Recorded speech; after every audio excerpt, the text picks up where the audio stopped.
বুঝানোর জন্য চাইতেছি, সেটি হলো আল্লাহ পাক আমাদেরকে পরপারে জান্নাত দিবেন। শর্ত হলো প্রথম চান্সে ঢুকতে চাইলে দুইটা লাগবে, একটা যদি না থাকে কোনটা নাই, তাই শুধু ঈমানটা নাই, তাইলে আর আপনার ব্যাপারে কোনো কাজ হবে না। আল্লাহ কোরআনে বলেন ঈমান নাই লা নুকিমু লাহু ইয়াউমাল কিয়ামাতি ওয়াজনা, ঈমান নাই তোর আমল নামা মাপার জন্য দাড়ি পাল্লাই দাঁড় করাবো না। কথা বলেন না কেন? তার জন্য কোনো দাড়ি পাল্লাই দাঁড় করানো হবে না। অথচ আল্লাহর কোরআনে বলছেন কিয়ামতের দিন মিজানের পালা দাঁড় করানো হবে, ইনসাফের পালা দাঁড় করানো হবে। কিন্তু ঈমান নাই তোর আবার পালা কিসের নাই? খুব ভালো করে মনে রাখবেন, খাজা আবু তালেব এতটাই ইসলামের জন্য কোরবানি করলো, চতুর্দিকের সমস্ত বন্ধুরা আমার লোকেরা একত্রিত হয়ে বলল, তুমি যদি তোমার ভাতিজাকে কাছ থেকে বন্ধ না করো, বিরত না রাখো, তাহলে তোমার বিরুদ্ধে অ্যাকশন নেব। নবীজিকে এসে যখন বললেন, নবীজি চাচাকে ডেকে বললেন, চাচা এই কাজ থেকে আমার জীবদ্দশায় হায়াতে ফিরে আসার কোনো সুযোগ নাই, তাদের কাছে কোনো কিছু বিক্রি করতে পারবা না, তারা কোনো কিছু বাজারে বিক্রি করতে আনলে কেউ খরিদ করতে পারবা না। এক কথায় টোটাল বয়কট। খুব ভালো করে বুঝবেন, পুরা মহল্লার পুরা এলাকার সমস্ত মানুষের একজন মানুষও তাদের সঙ্গে কথা বলে না, তাদের কেউ খাওয়া দেয় না, তাদের কাছ থেকে কেউ খাওয়া নেয় না। কি কষ্টের সময় দিন চলতেছিল, 1 বছর 2 বছর না বন্ধুরা আমার, 3 বছর পর্যন্ত এতটা ভয়ঙ্কর অবস্থায় চলে গেলেন। বিশ্বনবীজি এবং তার চাচারা জীবন বাঁচানোর তাগিদে গাছের পাতা খাইতেন, জীবন বাঁচানোর তাগিদে। তবুও খাজা আবু তালেব আল্লাহর পয়গম্বরের দিনের কাজে বন্ধুরা আমার বাধা প্রদান করবে তাদের পক্ষে অবস্থান নেয় নাই। এত বড় কোরবানি করলো খাজা আবু তালেব, শেষ পর্যন্ত দুনিয়া থেকে বিদায়ের মুহূর্তে কালেমা নসিব হয় নাই। বলুন তো দেখি, এখন কাল কিয়ামতের কঠিন ময়দানে খাজা আবু তালেবের জন্য জান্নাত না জাহান্নাম? কথা বলেন না কেন? অথচ পয়গম্বর, শেষ পয়গম্বরের জন্য এত কোরবানি করলেন, দ্বীনের জন্য এত কোরবানি করলেন, এত কোরবানি করার পরেও তার জন্য জাহান্নাম কেন? কারণ আল্লাহর কোরআনে আল্লাহ প্রথমেই বলে দিয়েছেন, আমি তো জান্নাতের খরিদার বানাই ঈমানদার ছাড়া অন্য কাউকে না। নেকি তোমার যতই থাক, বাংলাদেশের মুসলমান ভালো করে শুনেন, নামাজ পড়ি, রোজা রাখি, হজ করি, যাকাত দেই, লম্বা দাড়ি, লম্বা টুপি, পাগড়ি, এরপরে চিল্লাই যাই, পীর সাহেবের দরবারে যাই, বাবার ওখানে বড় বড় গরু পাঠাই। কথা বলেন না কেন? আছে না? আমরা সব ঠিক আছে, কিন্তু মনে রাখতে হবে ঈমান যদি প্রবলেম ভেঙ্গে যায় তাইলে কিন্তু মুক্তির কোনো পথ নাই। বলতে পারেন হুজুর একজন নামাজি কি বেঈমান হতে পারে? পারে। একজন রোজাদার কি বেঈমান হতে পারে? পারে। বন্ধুরা আমার, একজন টুপি দাড়িওয়ালা মানুষ কি বেঈমান হতে পারে? পারে। একজন পাগড়িওয়ালা মানুষ কি পথভ্রষ্ট হতে পারে? পারে। খুব ভালো করে বুঝবেন, একজন প্রতি মাসে বন্ধুরা আমার ওমরায় যায়, সেই লোকটা কি বেঈমান হতে পারে? পারে। ঈমানের বিষয়টা তো ভিন্ন, আমলের বিষয়টা তো ভিন্ন। ঈমান কি? ঈমান কি? একেবারে সহজ এক কথায় বলি, কোরআনের বিসমিল্লাহর বা থেকে সূরা নাসের সিন পর্যন্ত, মিনাল জিন্নাতি ওয়ান নাসের শেষে যে সিন আছে, টোটাল তার ভিতরে আল্লাহ পাক যত বক্তব্য দিয়েছেন, যত কথা বলেছেন, সবগুলাকে মহাসত্য অন্তরের ভিতরে 100% মেনে নেওয়ার নাম হলো ঈমান। খুব ভালো করে বুঝবেন, নামাজ পড়ি, রোজা রাখি, সবকিছু করি, কিন্তু কোরআনের সব আয়াত মানি, একটা আয়াত মানি না, তাহলে ঈমান ভেঙ্গে যায়। সহজে বুঝবার জন্য একটা মিসাল দিয়ে এই কথা শেষ করে দেই। আমরা যদি কেউ নামাজ আদায় করতে চাই, তাহলে বন্ধুরা আমার যে কাপড় পরে নামাজ আদায় করব, সেই কাপড়টা নাপাক হইতে হবে, পাক হতে হবে। একটা কাপড় পাক হওয়ার জন্য কি সিস্টেম, পদ্ধতি কি, কেমনে কাপড় পাক হয়, আপনাদেরকে বুঝাবার জন্য সে বলতেছি। ধরেন এই দুনিয়ার ভিতরে না পাকি আছে 10 আইটেমের, কথার কথা বলতেছি। যেমন মানুষের পায়খানা না পাক, পেশাব না পাক, ব্লাড না পাক, পুজ না পাক, মানুষের পেশাবের রাস্তা দিয়ে আরও কিছু পানি বের হয়, একটারে মনি বলে, আর একটারে মজি বলে, আর একটাকে ওদি বলে, এগুলিও বন্ধুরা আমার নাপাক। মেয়েদের পেশাবের রাস্তা দিয়ে বন্ধুরা আমার নির্ধারিত কিছু রক্ত বের হয়, সেগুলাও বন্ধুরা আমার নাপাক। এই জাতীয় যত নাপাক আছে সবগুলি নাপাক থেকে যদি কাপড়টা সেফ থাকে তাহলে কাপড়টা একটু বলেন না কাপড়টা। কিন্তু বলুন তো দেখি 10 আইটেমের নাপাকির সবগুলা থেকে কাপড়টা সেফ থাকলে কাপড় পাক হয়? বলুন তো দেখি নাপাক খাবার জন্য কি 10 আইটেমই লাগা লাগে? খুব ভালো করে বুঝবেন। এই জন্য বলছি জীবনের একটা দামি কথা শুনে যান, নাপাক হওয়ার জন্য 10 আইটেম লাগা লাগে না। পেশাবও লাগতে হবে, পায়খানা লাগতে হবে, ব্লাড লাগতে হবে, পুজ লাগতে হবে, তারপরে কাপড় নাপাক হবে। কথা বলেন না কেন? কয়টা লাগলে নাপাক? 5টা লাগলে, 2.5টা, 2টা, একটা লাগলে কি কিছু নাপাক না পুরা নাপাক? খুব ভালো করে বুঝবেন, ইমানদার হতে চাইলে কোরআনের বিসমিল্লাহর বা থেকে সূরা নাসের সিন পর্যন্ত রব যা বলেছেন বুঝে আসুক আর না আসুক সবগুলাকে বন্ধুরা আমার অন্তরের অন্তঃস্থলে গহীন থেকে বিশ্বাস করতে হয়, তাহলে ঈমান। বেঈমান হওয়ার জন্য পুরা কোরআন অবিশ্বাস করা লাগে না, অর্ধেক ঈমান অর্ধেক কোরআন অবিশ্বাস করা লাগে না, একটা সূরাও অবিশ্বাস করা লাগে না, সূরার একটা আয়াত অবিশ্বাস করা লাগে না, কোরআনের একটা শব্দ অস্বীকার করলে আর ঈমান থাকে না। এখন বলেন বাংলাদেশে এমন ঘটনা ঘটছে কিনা? হুজুর সুদের বিরুদ্ধে ওয়াজ করেছে, পরে হুজুরকে ধইরা পিটায়া রক্তাক্ত করে দিয়েছে। কথা বলেন ঘটনা ঘটছে না ঘটে নাই? ঘটছে। যেই লোকগুলা বন্ধুরা আমার মসজিদের ভিতরে হুজুরের ওয়াজ শুনে পরবর্তীতে হুজুরকে পিটাইলো সুদের কথা বলার কারণে, এই লোকগুলা বন্ধুরা আমার বলেন তো দেখি কোরআনের ওই আয়াতকে 100% বিশ্বাস করছে, এই জন্য হুজুরের পিটাইছে। তাইলে ওই লোকগুলা কি? কথা বলেন না কেন? ঘুষের বিরুদ্ধে কথা বলার কারণে যদি কোনো আলেম কোন বক্তার মাইকটাকে যদি বন্ধুরা আমার ছিঁড়ে নেওয়া হয়, মুসলিম বন্ধুরা আমার মনে করতে হবে এটা টাটকা বেঈমান। বন্ধুরা আমার নারীদের পর্দার বন্ধুরা আমার পক্ষে কথা বললে নারীদের বের হওয়া যাবে না বেপর্দায়। এই জাতীয় বক্তব্য দেওয়ার পরে আমাদের দেশের সুশীল যারা আছে তারা যদি কোনো বক্তব্য দেয় আলেমের বিরুদ্ধে কথা বলে, তাহলে বুঝতে হবে এটা তাজা বেঈমান। কথা বলেন না কেন? টাটকা বেঈমান। কারণ পর্দার কথা কোরআনে আল্লাহ বলেছেন, একটা বিশ্বাস করলেই শেষ। এখন বলেন কোরআনের বর্ণিত একটা বিধান একটা শব্দ অস্বীকার করলে যদি ফুলফিল বেঈমান হইয়া যায়, কেউ যদি ক্ষমতার আশায় বলে ওপারের এপারের লোকদেরকে রাজি করেই তো ক্ষমতায় যাওয়া লাগবে, তাছাড়া বাংলাদেশের ক্ষমতায় থাকা যায় না, এজন্য যদি কেউ বলে ফ্যামিলি এবং সামাজিক জীবনে শরিয়া মানি, রাষ্ট্রীয় জীবনে মানি না, এখন আর কথা নাই। নিজের গাড়ে গেছে নাকি? আপনারা তো বলেন নাই, আপনারা বলছেন নাকি? আর একটু জোরে বলেন। কথা বলতে বড় সাবধান। বিগত সরকার 16 বছর পর্যন্ত এমন ভাবে বন্ধুরা আমার জমে বসেছিল, এদেশের প্রত্যেকটি মানুষই মনে করত যতক্ষণ পর্যন্ত শেখের বিটি দুনিয়াতে বেঁচে আছে অতদিন পর্যন্ত তারে কেউ ক্ষমতাচ্যুত করতে পারবে না। ঠিক বললাম না? এই কথা সকলে বন্ধুরা আমার বলতো, রাস্তার ভিতরে চাষতলে সব জায়গায় এটাই বলতো। বলুন তো দেখি এত বড় পাওয়ারফুল বন্ধুরা আমার একজন মহিলা, তার পাওয়ার গেছে কয় কথায়? অমুকের ছেলেদেরকে দেব না, রাজাকারের বাচ্চাদেরকে দেব। এক শব্দে তার সারা জীবনের শঙ্কিত সব শেষ। এখন অনেকে বলতেছে ফিরে আসবে, ঘুরে আসবে। ফিরে আসুক আর ঘুরে আসুক, যেটা গেছে ওইটা তো আর ফিরে আইব না। কথা বলেন না কেন?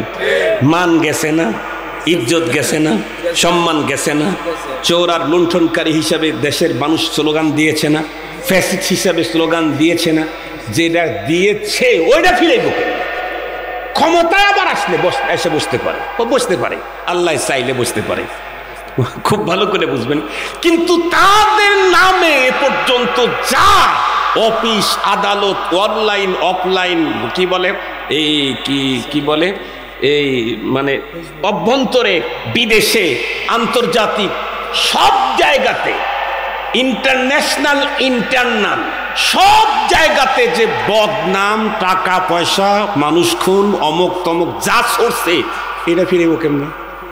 বলেন বলেন বলেন। এই সব সর্বনাশ হলো কি দিয়ে? কথা বলেন না কেন? ও ভাই, আপনি 80 বছর পর্যন্ত তো নামাজ পড়লেন, রোজা রাখলেন, হজ করলেন, যাকাত দিলেন, হুজুরদেরকে মোহাব্বত করলেন, একেবারে বুড়া বয়সে চিন্তা করে দেখতেছেন কাঁটাতারের ওই পারের লোকদেরকে খুশি না করলে ক্ষমতায় যাওয়া যাবে না, আর কাঁটাতারের ওই পারের লোকেরা ইসলামকে চায় না, তাই বলে দিলাম যে না, রাষ্ট্রীয়ভাবে ইসলাম শরিয়া আমরা বিশ্বাস করি না।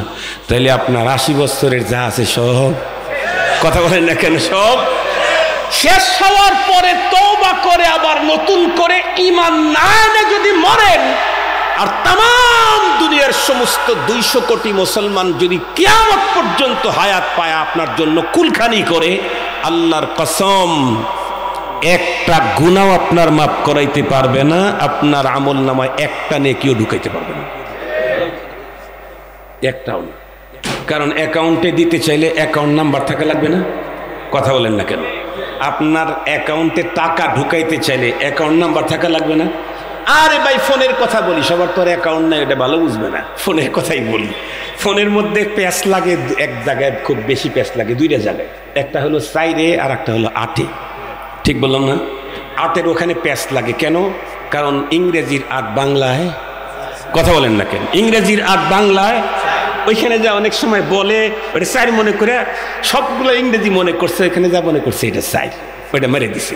এই একটা ডিজিট ভুল হওয়ার কারণে ফোন দিয়েছে হলো নোয়াখালী, চলে গেছে মহাখালী। ঠিক বললাম কি? ফোন দিয়েছে কোথায়? নোয়াখালী, আর চলে গেছে কোথায়? মহাখালী। লম্বা টানতে হবে, 4 আলিফ মদ, মহাখালী, কিছু নাই, এমন জায়গায় চলে গেছে। একটা ডিজিট ভুলের কারণে যদি নোয়াখালীর ফোন মহাখালী যায়, একটা ডিজিট ভুলের কারণে যদি চাচার কাছে টাকা পাঠাইছিলেন, চাচার জানের শত্রুর কাছে চলে গেছে, একটা ডিজিট ভুল হওয়ার কারণে। যার ডিজিটই নাই তাক ঢুকাইবেন, তার ওখানে টাকা ঢুকাইবেন কেমনি? যার অ্যাকাউন্টই নাই তার নাম্বারে আপনি ই করবেন কেমনি? ঈমান হলো আমার আপনার পরপারের অ্যাকাউন্ট নাম্বার, এটা হলো আমাদের অ্যাকাউন্ট। যার ঈমান নাই তার আখিরাতের অ্যাকাউন্ট নাই। দুর্বল ঈমান নিয়ে কবরে গেছে, সমস্যা নাই। কেন? ছেলে রেখে গেছো হাফেজ, 5 ওয়াক্ত নামাজের পরই দোয়া করে, আল্লাহুম্মা গফির লানা ওয়া লিওয়ালিদাইনা ওয়া লিউস্তাদিনা ওয়া লিশাইখিনা, আল্লাহ আমারে মাফ করো, আমার আব্বা আম্মা কবরে গেছে তারেও মাফ করো। আর দোয়াগুলা আল্লাহই শিখাইছে, সুবহানাল্লাহ বললেন না? যে সন্তান যখন দোয়া করে রব্বানা রব্বির হামহুমা কামা রব্বায়ানি সগীরা, আমি জিজ্ঞাসা করতে চাই এই দোয়ার শব্দগুলা কে শিখাইছেন? আল্লাহ শিখাইছেন। আল্লাহ নিজেই আমাদেরকে শিখাইলেন শব্দগুলি এবং দোয়া করার অর্ডার করলেন। আল্লাহর দেওয়া শব্দ ব্যবহার করে দোয়া করলে এই দোয়া বন্ধুরা আমার না মঞ্জুর হওয়ার সম্ভাবনা নাই, এটা জীবনেও না মঞ্জুর হবে না, মঞ্জুর হবেই হবে। বন্ধুরা আমার ছেলে বেঁচে আছে 50 বছর পর্যন্ত, লোকটা 50,000 গুনাহ নিয়ে কবরে গেছে, গুনাহ মাপ নিতে পারে নাই, কিন্তু তার সন্তান, তার ভাই, তার ছাত্ররা 50 বছর পর্যন্ত দোয়া করছে। বন্ধুরা আমার চলতে চলতে 40 বছর পরে তার সব গুনাহ মাফ হয়ে গেছে, এখনো তার সন্তান, তার ছাত্ররা গুনাহ মাফের জন্য আবেদন করে। আল্লাহ পাক তখন বলবেন তোদের আপন জনের গুনাহ মাপ আগেই হয়েছে, এখনো গুনাহ মাপের আবেদন করলি, আয় আয়, গুনাহ মাপের আর দরকার নাই, নেকির প্যাকেট দিয়ে দিলাম, গুনাহ মাপের দরকার নাই, কারণ ওটা মাফ হয়ে গেছে। এই জন্য কি দিলাম?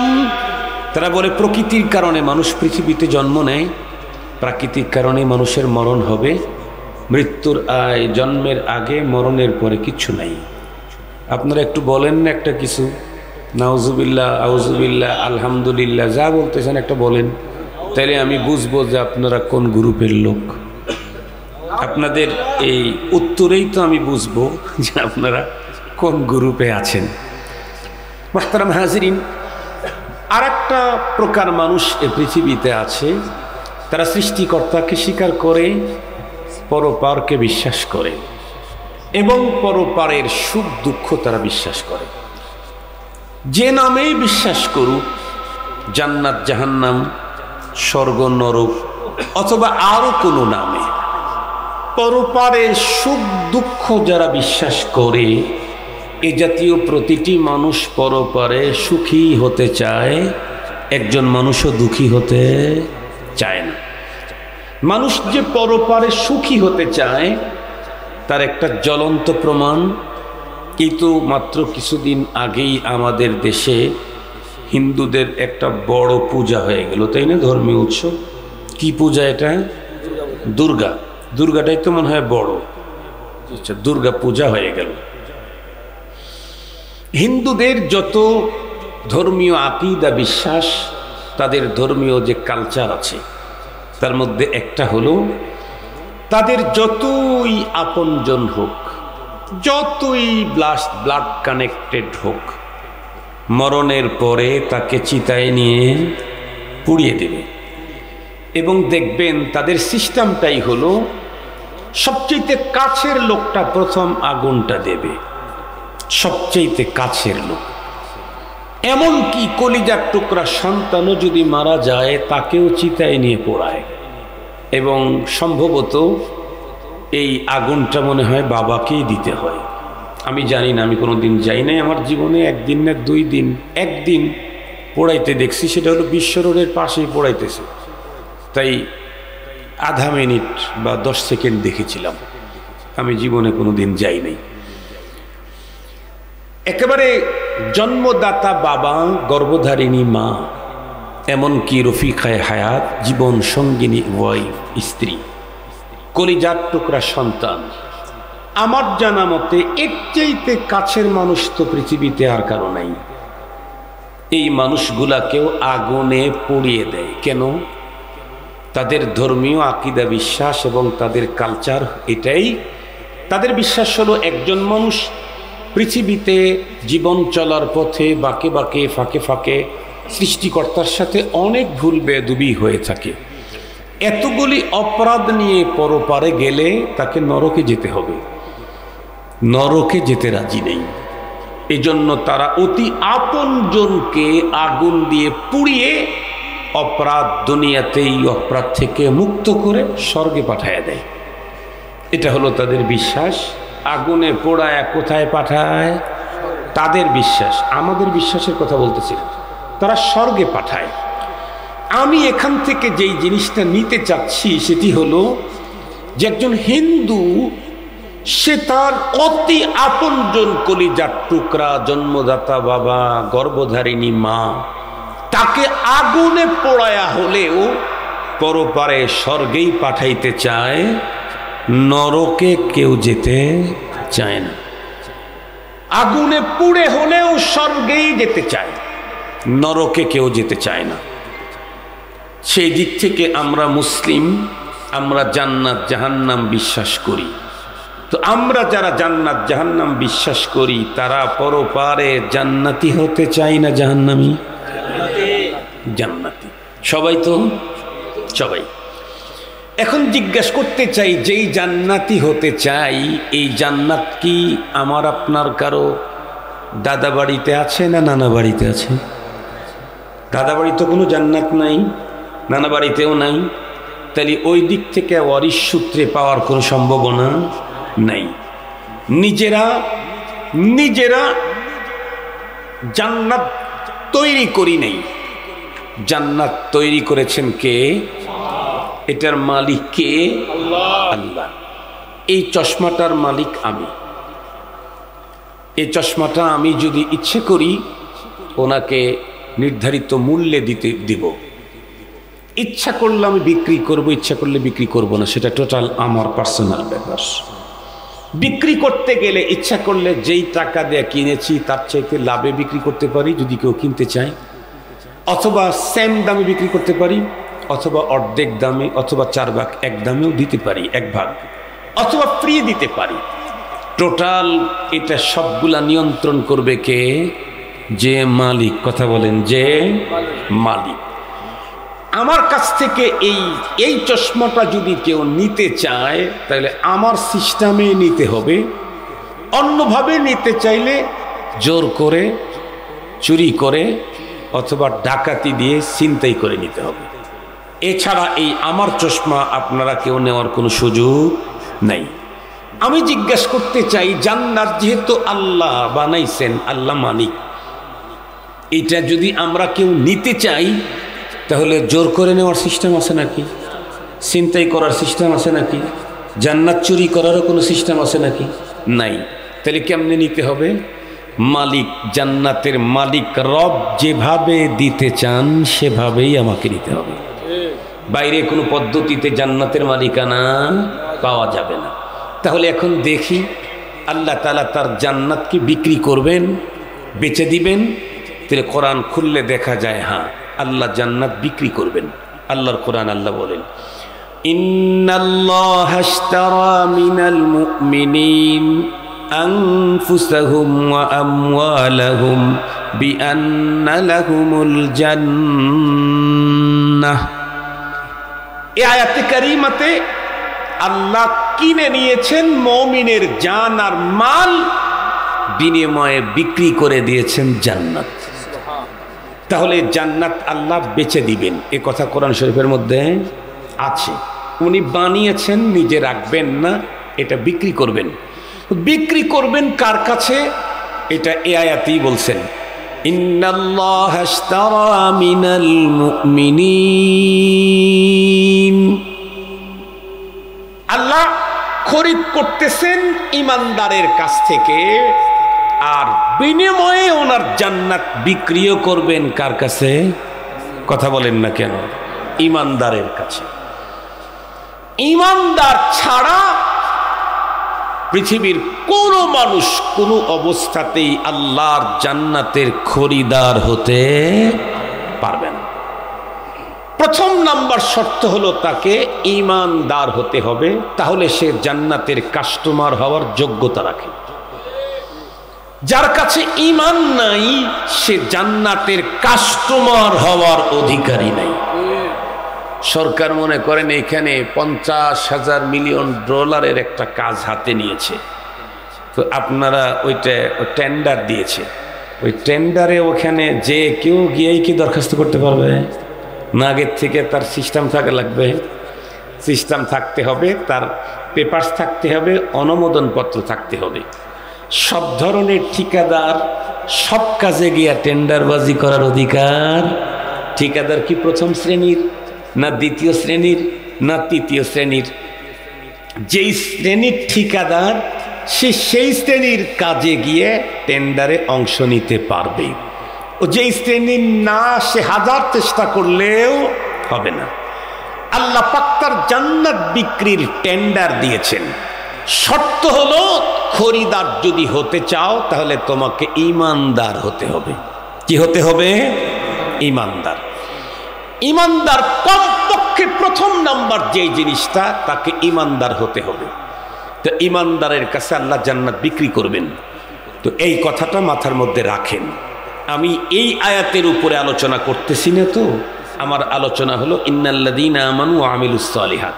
এই জন্য কথাটা ওই ধাঁচে আপনাদের খেদমতে উপস্থাপন করব। এই আয়াত যদি আমি খুতবার ভিতরে পড়তাম, আর এক পদ্ধতিতে আয়াতের তাফসীরটা পেশ করতাম।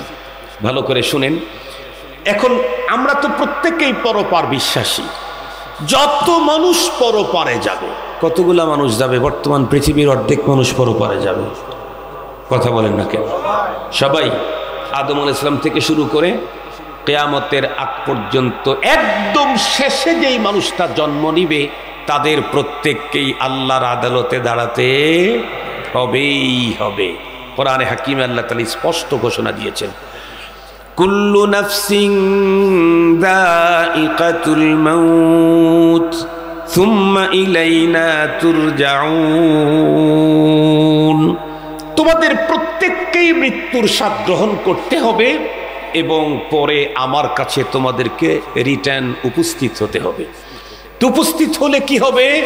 কোরআন শরীফের আর এক জায়গায় আল্লাহ তাআলা বলেন, কুল্লু নাফসিন দাইকাতুল মাউত ওয়া ইন্নাকুম তুওয়াফাউনা উজুরাকুম ইয়াওমাল কিয়ামাহ ফামান যুহজিহা আনিন নারি ওয়া উদখিলাল জান্নাতা ফাকাদ ফাজ ওয়া মাল হায়াতুদ দুনিয়া ইল্লা মাতাউল গুরুর।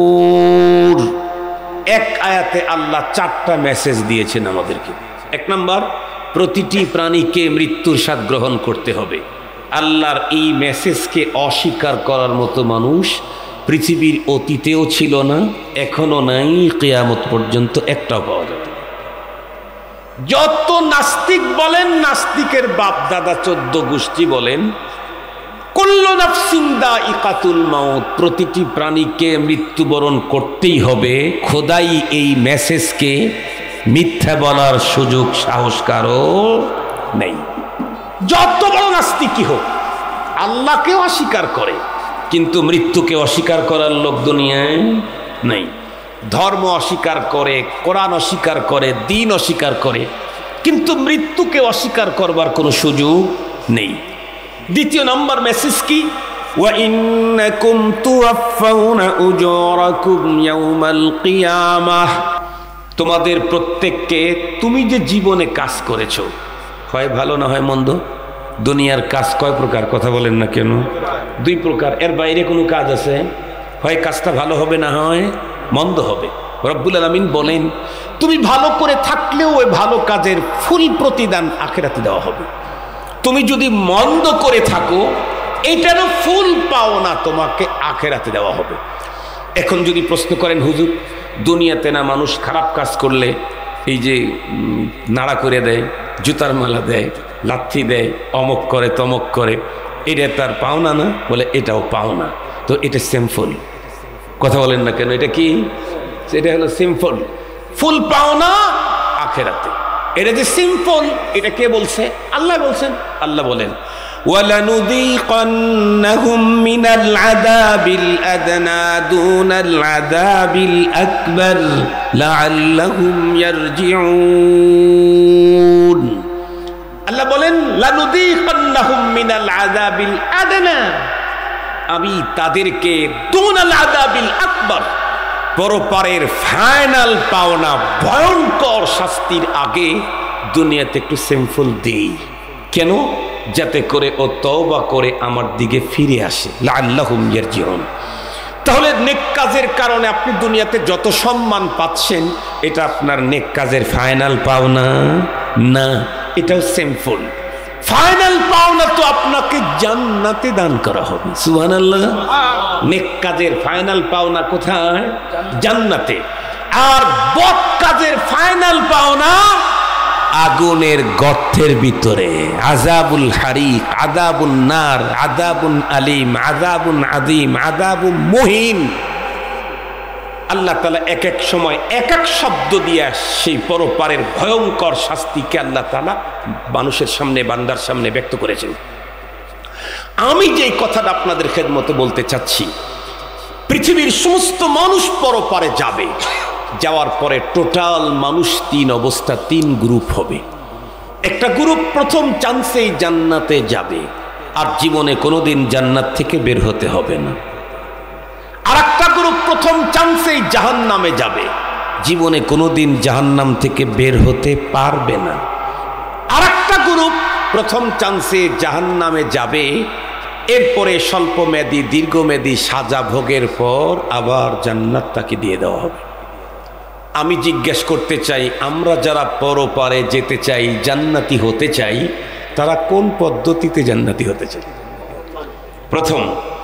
প্রথম চান্সেই কোনো রকমের দুঃখ বেদনা ক্লেশ ক্লান্তি ছাড়াই ডিরেক্ট মরবো, তো আল্লাহর জান্নাতে যাব ঝামেলা ছাড়া। এটাই তোমরা চাই? সবাই চাই? সবাই? তাহলে এই পদ্ধতিতে জান্নাতে যেতে চাইলে রব আমাদেরকে সিস্টেম বলে দিয়েছেন। পথ হলো তোমার 2টা। কয় পথ? 2 পথ।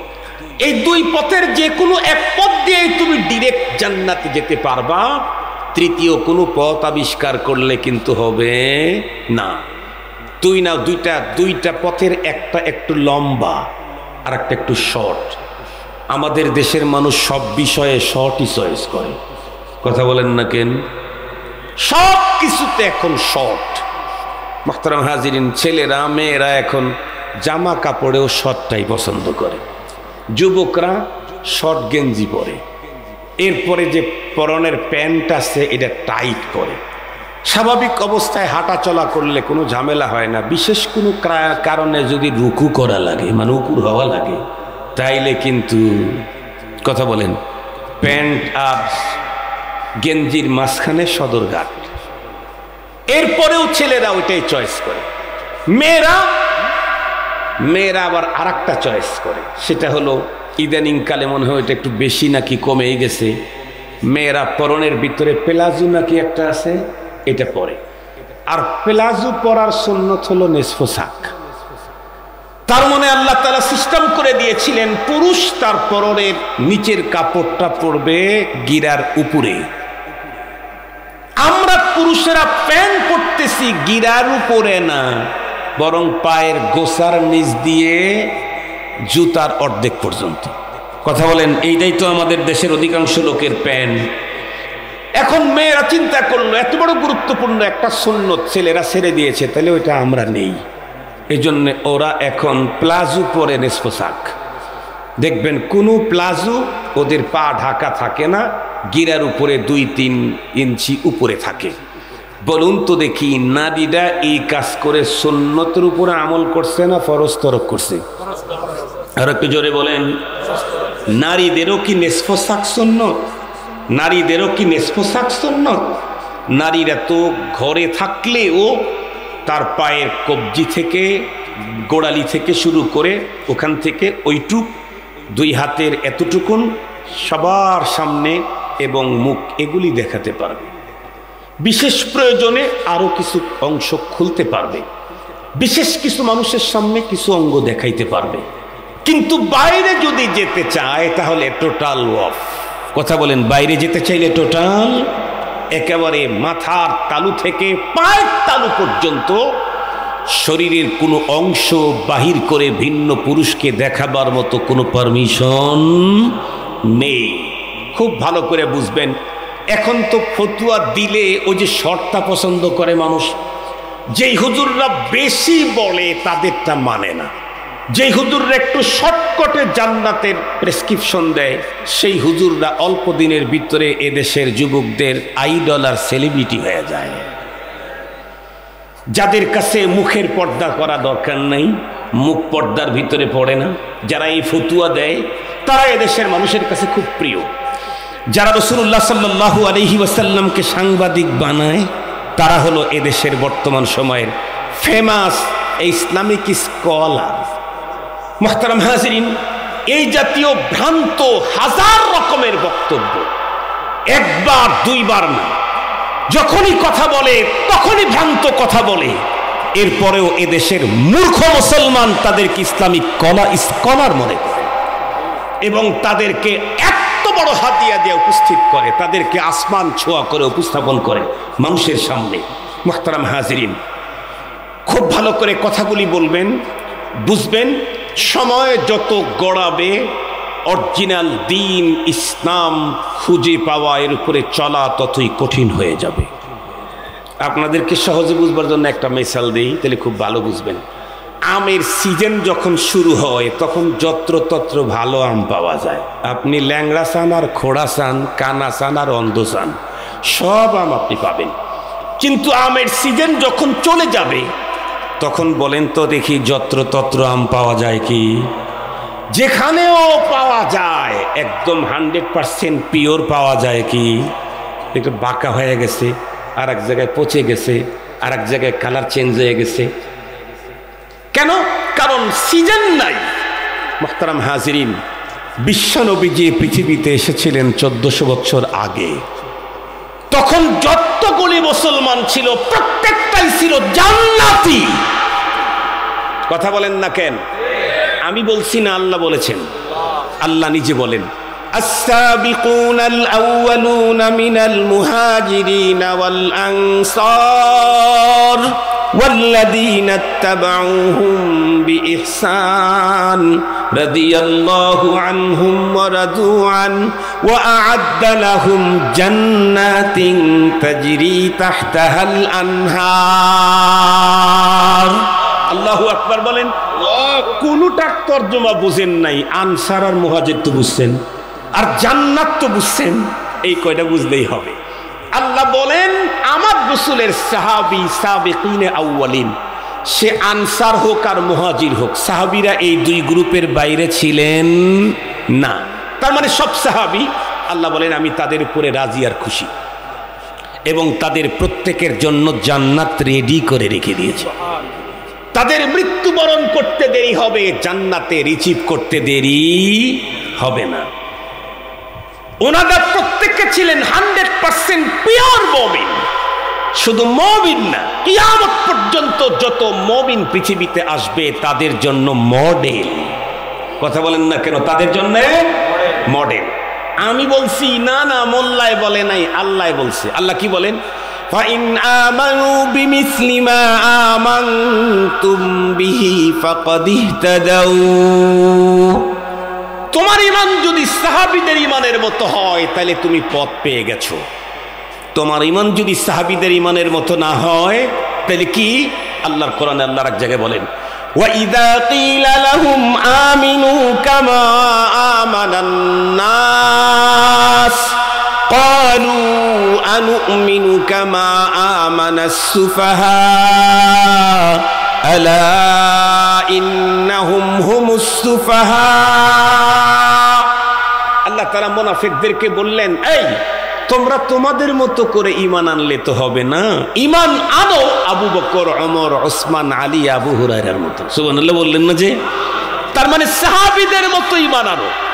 তারা তখন বলতো আমরা কি ওই বেয়াকুবদের মতো ঈমান আনবো? নাউজুবিল্লাহ বললেন না যে? আল্লাহ নিজে বলেন বেয়াকুব তারা না তো, বেয়াকুব তো তোরা। কথা বলেন। সাহাবীদের মতো ঈমান যারা আনতে পারতেছ না তোমরা বেয়াকুব।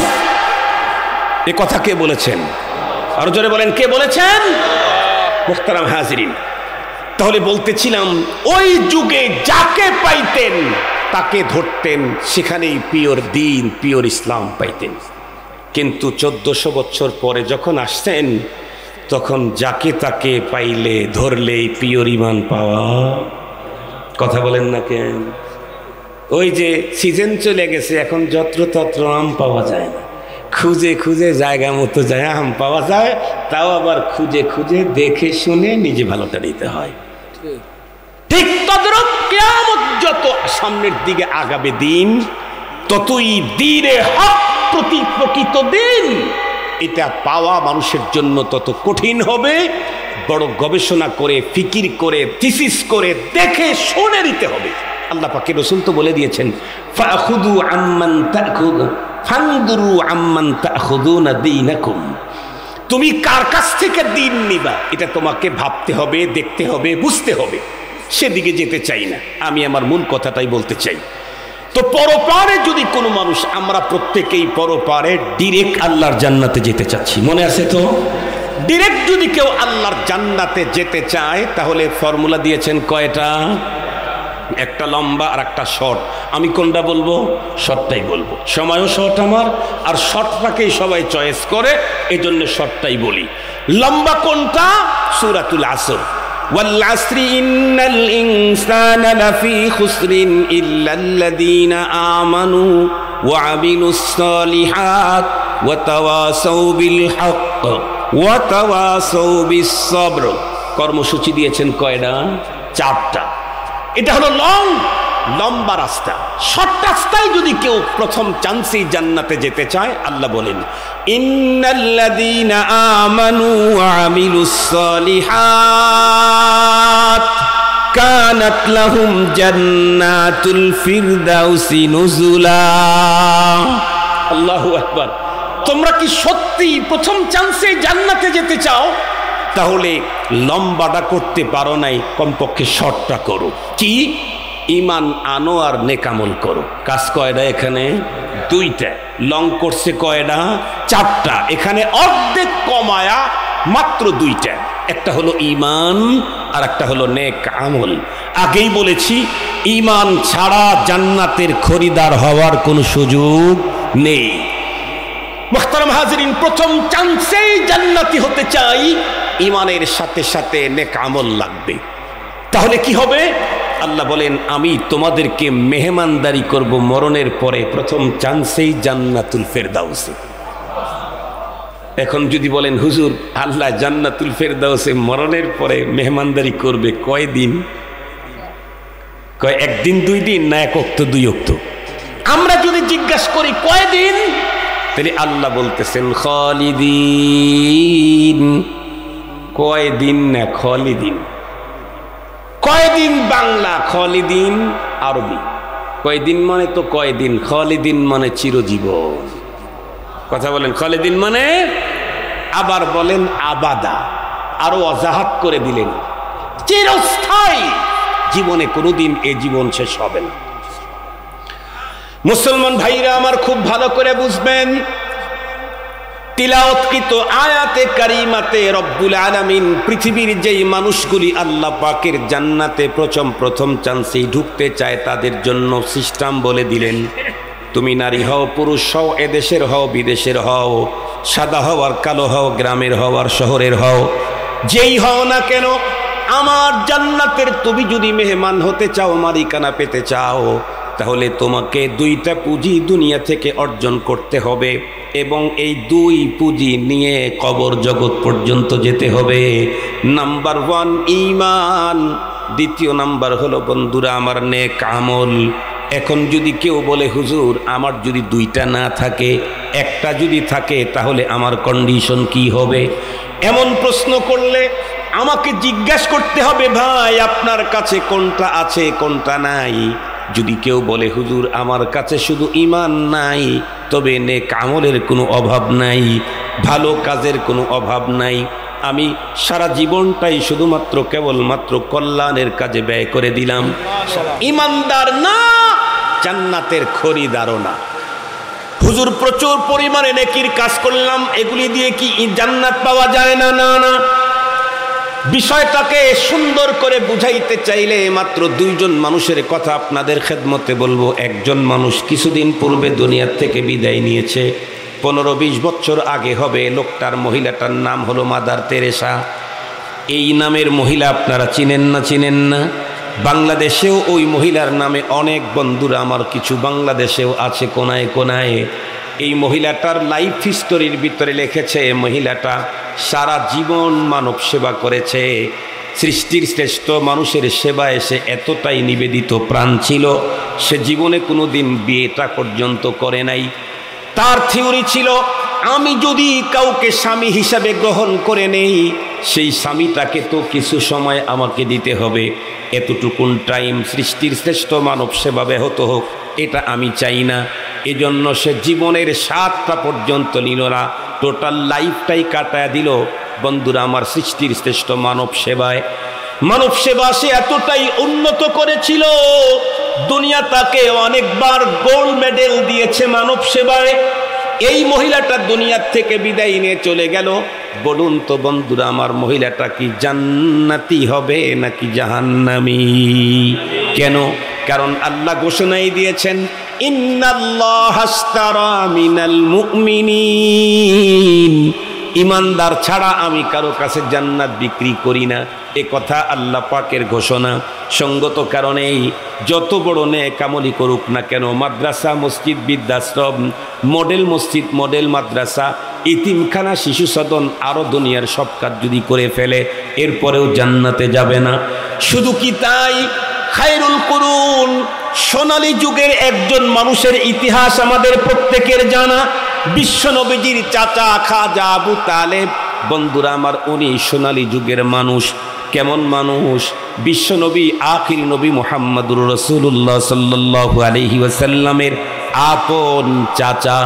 শুধু কি আপন চাচা তা না, উনি ওনার জীবনে আল্লাহর পয়গম্বরের পিছনে এমন মেহনত, এমন কষ্ট, এমন খেদমত, এমন ভালোবাসা দিয়েছেন, পৃথিবীর ইতিহাসে আর একজন চাচা ওই পরিমাণে ভালোবাসা দেওয়ার প্রমাণ পাওয়া যায় না। শুধুমাত্র কেবলমাত্র বিশ্বনবীজির জন্যই খাজা আবু তালেব কোরবানি করেছিলেন তা না, বরং ইসলামের জন্যও ওনার কোরবানি এত বেশি। আমার আপনার মতো দুর্বল 10,000 মুসলমানের কোরবানি এক জায়গায় করলেও আবু তালেবের কোরবানি ইসলামের জন্য বেশি হবে। যদি বলেন হুজুর কেমনে, ভালো করে শুনেন, একটা ঘটনা শুনাই।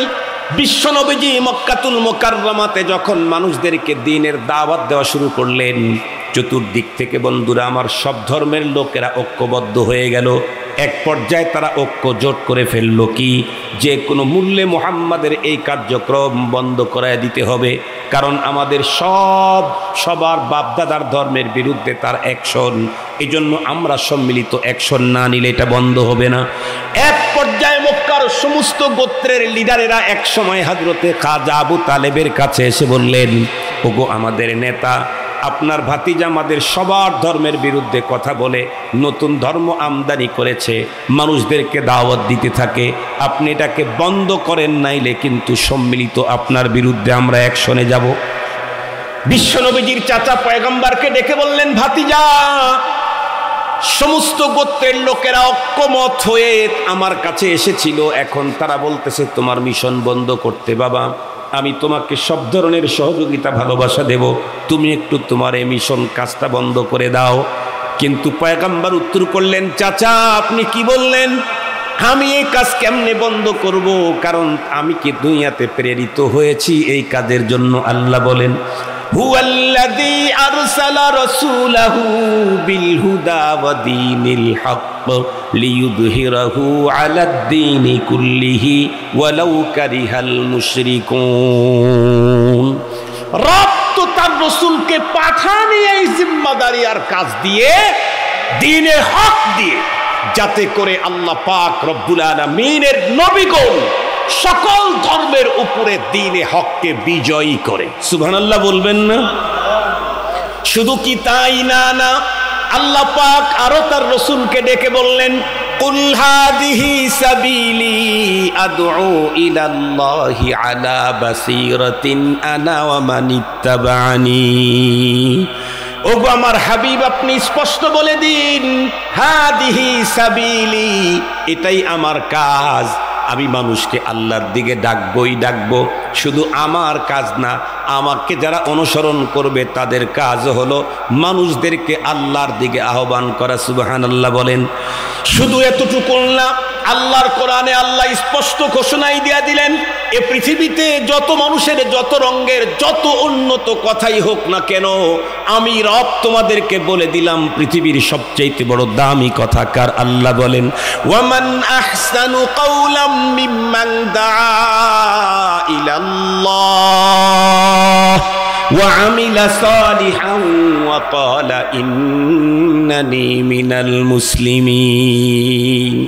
আল্লাহ বলেন, মান আহসানু কাওলা, তার চাইতে দামি কথা পৃথিবীর আর কার হবে, যে মানুষটা আল্লাহর দিকে মানুষকে ডাকে। সুবহানাল্লাহ বলেন না? যে এ কারণেই তো হযরত উলামায়ে কেরাম কোনো মজলিস, কোনো মাহফিল, কোনো সেমিনার, কোনো সম্মেলন, দ্বীনি সম্মেলনে আলেমদের বক্তৃতার মাঝে কোনো নেতাকে বক্তব্য দিতে গেলে উলামায়ে কেরাম মন খারাপ করেন। কেন? আল্লাহর ঘোষণা, মান আহসানু কাওলা, তার চাইতে দামি কথা পৃথিবীর আর কার হবে, যে মানুষকে আল্লাহর দিকে আহ্বান করছে। উলামায়ে কেরাম আল্লাহর সাথে সম্পর্ক গড়ার কথা বলতেছে। এ পর্যন্ত যতগুলি কথা বলেছি, আমি আপনাদেরকে আমার ভক্ত হতে বলেছি, আমার বাবার ভক্ত হতে বলেছি। কার দিকে রুজু হওয়ার কথা বলছি? এর চাইতে দামি কথা পৃথিবীতে আর কারো নয়। সঙ্গত কারণে বক্তার বক্তৃতার মাঝে জাতিসংঘের মহাসচিবের বক্তৃতা করার কোনো অধিকার নাই। যত বড় নেতাই হোক, বক্তব্য যদি দিতে হয়, দুই বক্তার মাঝখানে সময় আপনি আসেন, আপনি বক্তব্য দেন। আমার টাঙ্গাইলের এক মাহফিলে আমি একাধারে 12 বছর ছিলাম। ওইখানে মাঝখানে বক্তব্য আলহামদুলিল্লাহ দেয় নাই। আমার জীবনে আমাকে বসায় রেখে বক্তব্য দিয়েছে 20-30টা হতে পারে। আমি 27 বছর হয়ে বস করি, 20-30টার বেশি না। আলহামদুলিল্লাহ, মানুষ আমার মেজাজ বোঝে। এই জন্য এই কাজটা হয় না। ওইখানে লম্বা টাইম নিয়ে বসায় রেখে তারপরে সিরিয়াল দিয়ে বক্তব্য দেওয়া শুরু করবো। কেন? কারণ শুধু তারা বক্তব্য দিতে থাকলে মাইকলা থাকবে, শ্রোতা থাকবে না। এই জন্য হুজুরকে ওখানে বসায় রাখে, পুতুল এটার দিকে তাকায় আছে, কিছুক্ষণ পরেই হুজুর বলবে, কিছুক্ষণ পরেই হুজুর বলবে। হুজুরের আকর্ষণে লোক বসে থাকে আর নেতারা লম্বা লম্বা সুযোগ পায়া বক্তব্য দেয়। কি বক্তব্য দেয় আর না দেয় তা আল্লাহই ভালো জানে। গর্বের সাথে বলে, আমরা তো ইসলাম সম্পর্কে অত ভালো কিছু জানি না। এটা তো লজ্জার কথা, এটা আবার বড় করে বলে কেমনে? কথা বলেন না কেন? ধর্মের সম্পর্কে আমাদের অত ভালো কিছু জানা নাই, এটা তো লজ্জা। আপনি মুসলিম হওয়ার পরে ধর্ম জানেন না, তে আপনি কি কসু শিখলেন? সেটা আবার জোর গলায় বলে, তারপরে আবার উল্টা পাল্টাও বক্তব্য দেয়। বড় হুজুর, বড় আলেম শেখুল হাদিস বসে আছে, ওইখানে আবার মাঝে মাঝে হাদিসও বলে। হাদিস যেটা বলে খালি জাল না, বেজাল আর জাল সবগুলো মিলে। ওই যে মাঝে মাঝে বলে হাদিস আছে উতলুবুল ইলমা ওয়ালাউ বিসসিন, এই হাদিস আপনারা সারা জীবন শুনছেন, কিন্তু এটা জালো বেজালো। কথা বলেন, এটা কি কথা বলেন না কেন? এটা কি জালো? আবার কথা বলেন না কেন ভাই? এটা জালো বেজালো। এটা রাসূলুল্লাহর জবান থেকে জীবনেই বের হয় নাই। এ শব্দ পয়গম্বর কোনো দিন বলেন। এরকম হাজার শত শত জাল আর ভেজাল হাদিস আছে। কোনটা জাল কোনটা ভেজাল এটা নির্ণয় করার জন্য যে কম্পাস লাগবে, এইটা কম্পাস অর্জন করতে চাইলে আলেম হওয়া লাগবে, মুহাক্কিক আলেম হতে হবে। তখন নির্ণয় করতে পারবে যে কোনটা জাল কোনটা ভেজাল। আমার ছোট মেয়ের জামাই ডাক্তার, ওর মেয়ে অসুস্থ হয়েছে, এই কয়েকদিন আগে জন্ম নিয়েছে, 2-3 মাস হয়েছে। তো ওটা মেয়ে, নিজের মেয়ে অসুস্থ হয়েছে, কিন্তু ডাক্তার, MBBS ডাক্তার, ইন্টার্নি করছে, FCPS এর ইসে আছে। তা আমি বললাম, বাবা ডাক্তার সাহেবের মেয়ে তো অসুস্থ হয়েছে, চিকিৎসার জন্য বাইরে যাওয়ার কি দরকার আছে? হাইসাদা বলে, আব্বা আমরা তো এখনো ওই অভিজ্ঞতা অর্জন হয় নাই। তাহলে বোঝা গেল ডাক্তার হইলেই চিকিৎসা করা এক্সেসার অভিজ্ঞতা লাগে লাগে। দেখবেন যে ডাক্তারের কাছে গেছেন, উনি জিজ্ঞেস করছে আপনার প্রবলেম কি কি, আপনি বলতেছেন, আর ডাক্তার সাহেব তার প্রেসক্রিপশনের কাগজের বাম দিকে খালি লিখতেছে, তার মানে যত লেখা তত টাকা। এগুলা কি? টেস্ট। কথা বলেন না কেন? এগুলা কি? টেস্ট। যত লেখা তত টাকা। বলো ঠিক আছে, আপনি এগুলো টেস্ট করে নিয়ে আসেন, আমরা তো ভাবতেছি যে এই জাতীয় মনে হয় প্রবলেম আছে, এটা একটু কনফার্ম হওয়ার জন্য একটু টেস্ট করে নিয়ে আসেন। টেস্টে যখন দেখেন, টেস্টে যখন গেলেন, উনি টেস্ট দিলেন, কি করতে হবে? আলট্রাসোনোগ্রাফি করতে হবে। ঠিক আছে, আলট্রাসোনোগ্রাফি করলেন, এখন আপনাকে আর রিপোর্ট দেয় না। কেন? কয় স্যার আসলে রিপোর্ট। কথা বলেন না কেন? কে আসলে রিপোর্ট? স্যার আসলে। আলট্রাসোনোগ্রাফি কিন্তু হয়ে গেছে, এক্সরে কিন্তু হয়ে গেছে, প্লেন এক্সরে, কিন্তু রিপোর্ট লিখতে পারতেছে না। ডাক্তার কিন্তু 1 ডজন আছে, ওই দেরি করতেছে। কখন আলট্রাসোনোগ্রাফি স্পেশালিস্ট আসবে, উনি এই ছবি টবি দেখবে, তারপরে উনি রিপোর্ট করবে। তার মানে লিকুল্লি ফান্নিন রিজাল, সব মানুষ দিয়ে সব কাজ। কথা বলেন না কেন? সব লোক দিয়ে সব কাজ। ডাক্তারিও সব দিয়া সব হয় না। হার্ট স্পেশালিস্ট যদি তাম দুনিয়ার ভিতরে নাম্বার 1 হয়, তারে দিয়া হার্টের চিকিৎসা হলেও চোখের চিকিৎসা তারে দিয়া হয় না। তাই যদি হয়, তাহলে ধর্মের ব্যাপারে সব খিচুড়ি পাকান কে? ধর্মের ব্যাপারে খিচুড়ি পাকান কে? বড় নেতা, আপনি বড় নেতাই থাকেন, বড় মুহাদ্দিস হতে যায়েন না, বড় মুফতি হতে যায়েন না, ওয়াজ মাহফিলে এসে ফতুয়াবাজি করেন না। আপনার জায়গায় আপনি থাকেন। কথা বলেন না কেন? আপনার জায়গায় আপনি থাকেন। মুহতারাম হাজিরিন, মাঝে মাঝে দোকানে গেলে যেই জিনিসটা কম পাওয়া যায়, দোকানে কাঁচা বাজারে গেছি একদিন, বলছি ভাই এই করলা দেও। হুজুর করলার দাম বেশি তো, লোকজন খায় না, নিয়ে আসলে নষ্ট হয়ে যায়, অল্প কিছু হবে, কতটুকু আছে দেও। তো ½ কেজিরও একটু কম হয়। ওর ভিতরে 2টা আলু দিতেছে, এই আলু দিলি করে। হুজুর আলুর যে দাম করলারও সেই দাম। কি বলে? আলুরও যে দাম করলারও সেই দাম। এই জন্য ½ কেজি আলু ওইটা দিয়ে আপনাকে একটু মিল করে দিলাম। দুনিয়ার দোকানদার, ওর কাছে করলা নাই, ও যদি আলু দিয়া মিল করে দেয়, আসমান জমিনের মহান মালিক, আমি আমার বাপের জন্য গুনামাপ চাইতেছি, আমার বাপের আর কোনো গুনাই নাই, তখন কি বলবে? গুনামাপ করা লাগবে না, নেকির প্যাকেট নিয়ে যা। মনে থাকবে তো ইনশাআল্লাহ। এই জন্য আমার কথা শেষ, আমরা যদি ডাইরেক্ট আল্লাহর জান্নাতে যেতে চাই তাহলে কি লাগবে? আর কি লাগবে? নেক আমল। দুইটার যদি একটা থাকে আর একটা না থাকে, কোনটা আছে? বলে আমল আছে, তাইলে হবে না, ইমান ছাড়া আমল দিয়া। একটা আছে, কোনটা আছে? ইমান আছে, তাইলে হবে জান্নাত। সুবহানাল্লাহ বললেন না যে? তবে যে অপরাধ করছি, গুনাহ করছি, নামাজ পড়ি নাই, ফাহিশা কথা বলছি, এ কারণে যদি আমি মারা যাওয়ার পরে আমার আপনজন দুনিয়াতে 100 বছর বেঁচে থাকে আর তারা যদি আমার জন্য দোয়া করে, তাইলে আল্লাহর আদালত কায়েম হওয়ার আগ পর্যন্তই এই ঋণ শোধ হয়ে যাবে। আর যদি এমন হয় মরে গেছি অনেক আগে কিন্তু দোয়া করার কেউ নাই, এরকম আছে না অনেক লোক। আমার এক নানা এক নানি দুনিয়ার থেকে চলে গেছেন নিঃসন্তান, দোয়া করার কেউ নাই। যদি এমন হয় তাহলে তার ব্যাপারে কথা হলো আল্লাহ তাআলা যদি পরপারে তাকে দয়া করে মাফ করে দেয় তা আলহামদুলিল্লাহ, যদি মাফ না করে স্বল্পমেয়াদী দীর্ঘমেয়াদী সাজা ভোগ করবে। কিন্তু একটা পর্যায়ে আল্লাহ পাক তার ইমানের কারণে জাহান্নাম থেকে উঠায়া জান্নাতের মালিকানা দিবে দিবে। তার মানে হলো ফ্যান তো আপনার কাছে ঠিকই বেঁচে দিছি কিন্তু পুরাপুরি পেইড দেন নাই। তো কথা কি বুঝাইতে পারছি? মোবাইল তো আপনার কাছে ঠিকই বেঁচে দিছি কিন্তু পুরাপুরি পেমেন্ট দেন নাই, এই কারণে ফোন মোবাইলটা আপনাকে দেওয়া হচ্ছে না। টাকা টোকা গোছায় নিয়ে এসে দেন, আপনার ফোন আপনি নিয়ে যান।